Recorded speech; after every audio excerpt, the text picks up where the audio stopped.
to Think Python. In this video, we'll talk about arrays in Numpy. Arrays are a very powerful and useful features in Numpy, and to be able to use it efficiently will take your programming to an altogether new skill level. To use arrays in Numpy, we first need to import Numpy. To import Numpy, we use import numpy as np. Now I'm going to use this library as np throughout my program, and that is why we keep an alias. After that, I can make an array by the name of a by using np.array. Array is a method of np library. So np.array, and in this I need to pass a list of numbers or float values or complex numbers. I can pass anything of that sort, some numeric value, and I press return. So if I print a now, I see that it's an array of 5 elements. It's a one-dimensional array. Another important method is ndim, which tells you the dimension of the array. A is an array of one dimension. If I make another array, let us say b, using the same command np.array, and in this I'll need to use double square brackets, just the way we do in two-dimensional lists in native Python. Okay, and each of these lists are separated by commas, as you can see. And then I close this square bracket and close the round bracket. Now if I see b, an array of 3 lists, and if I check the dimension of b using ndim, it tells me that it's a two-dimensional array. Another important method is the item size. If I check the item size of the elements in b, I'll find that the item size is of 8 byte, and you could see b.dtype. Because the data type of the array b is of integer 64, and we know that integer 64 is an 8 byte data type. And you could also check the size of the array using the size method. The total number of elements are 6 here. If you check the size of a, it will show you 5 because a had 5 elements. Another important method is shape. Let's see what shape does. Shape of a is 5, nothing. So it's a one-dimensional array of 5 elements. So number of rows are just 1, so you get 5, 0. But if you check this shape of b, you'll see it's a 3, 2 shape. So it has basically 3 rows and 2 columns. Another important feature of Numpy is the ability to create placeholders using np.zeros method. Let us suppose you wish to create a matrix of 3 by 4 elements, all of those rows and columns to be 0 values. So what you can do is you can create np.zeros, and in parentheses you need to pass the dimensions of the matrix or the array. So it has created a 3-row and 4-column matrix or an array with all zeros. And similarly you can do it for ones. Now this has created an array or a matrix of 3 rows and 4 columns of all ones. Just like in native Python, we have the option to create a range using the range command. If we see L is a range going from 0 to 5. So if I check the element 0 of L, it returns me 0. If I check the element number 4 of L, it will return me 4. You can create these kind of ranges in Numpy also using np.arange, and in range you need to specify the first element and the last element. The last will not be included, just like the way it is in native Python. So np.arange creates an array with 4 elements in this case, because 5 is not included. You are starting from 1. Had you started from 0, then you would have gone to 4 with 5 elements. And you can specify the step size also here.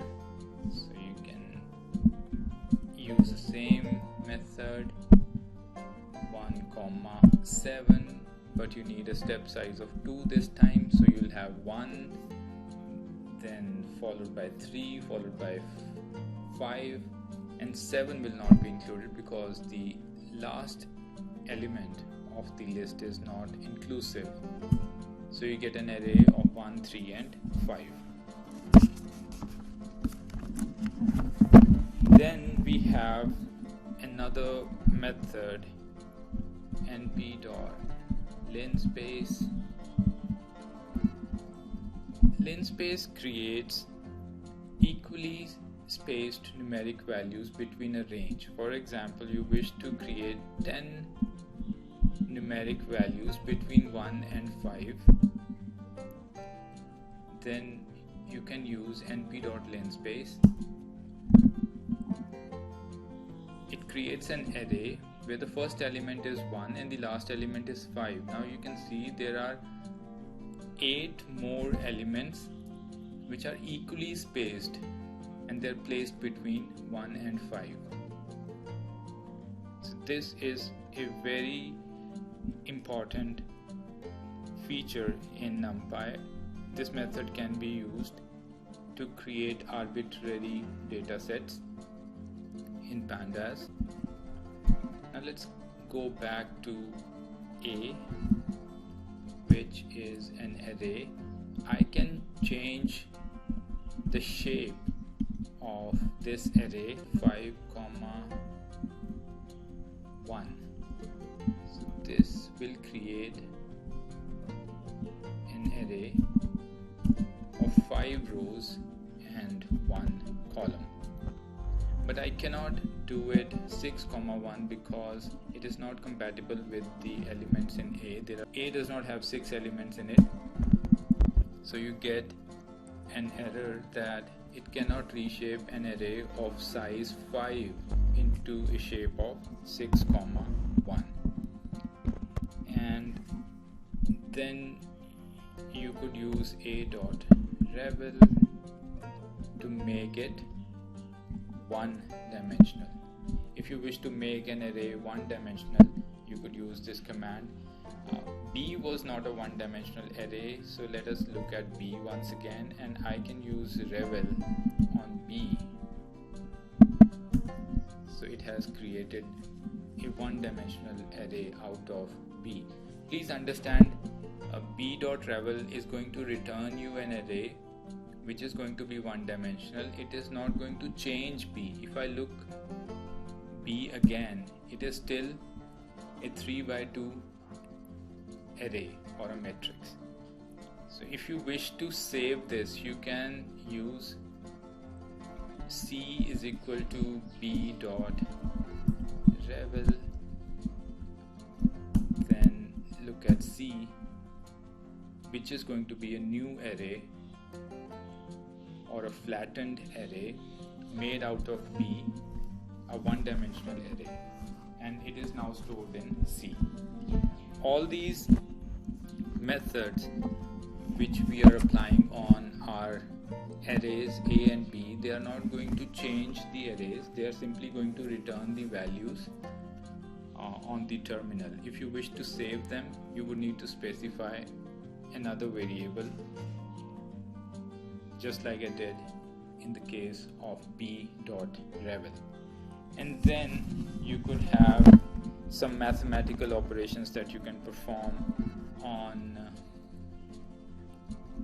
arrays, such as a.min will return you the minimum value present in A, and similarly you could have a.max gives you 6, which was the maximum value. A.sum will give you the sum of all the elements in A. Now there is a concept of axis in arrays. The columns are specified by axis 0 and the rows are specified by axis 1. So if I use a.sum and pass argument as axis is equal to 0, it should add all the elements in the columns and return me a new array. So let's see what it gives me. So it has given me 16, and if I use a.sum and axis to be 1, it gives me a syntax error because it does not have multiple rows. So I can use this on B.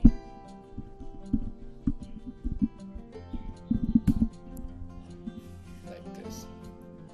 So what it does is it has added 1 and 2, which was present here as the first row.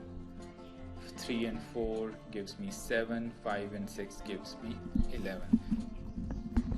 And then you could further use mathematical operations in Numpy, for example np.square root, to find square root of each element in the A array or matrix. So it gives me the square root of all the elements in the A matrix. Now these are the few operations that you can perform on arrays, and this is how you make arrays in the first place. And this is not a comprehensive tutorial on arrays in Numpy. However, this introduction was necessary to get you started. If you liked the content of this video, give it a thumbs up. I'll come up with more comprehensive stuff on arrays in the coming videos. Till then, take care. Bye-bye.